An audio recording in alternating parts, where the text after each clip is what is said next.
আওয়ামী লীগ নিষিদ্ধের ব্যাপারে প্রধান উপদেষ্টার বক্তব্যের নিন্দা জানিয়েছে জাতীয় নাগরিক পার্টি।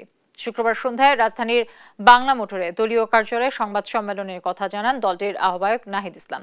বলেন, গণহত্যাকারীদের বিচারের আগে দায়িত্বশীলতাদের থেকে এমন বক্তব্য মোটেও কাম্য নয়। এ সময় পিলখানা হত্যাকাণ্ড, শাপলা চত্বরের হত্যাকাণ্ড, গণ অভ্যুত্থানের হত্যাকাণ্ড সহ সকল হত্যার বিচারে দৃশ্যমান অগ্রগতির দাবি জানানো হয়। বলেন, গণ অভ্যুত্থানে আওয়ামী লীগের দ্বারা হওয়া মানবতা বিরোধী অপরাধের মাধ্যমে দলটি সকল রাজনৈতিক কর্মকাণ্ডের অধিকার হারিয়েছে।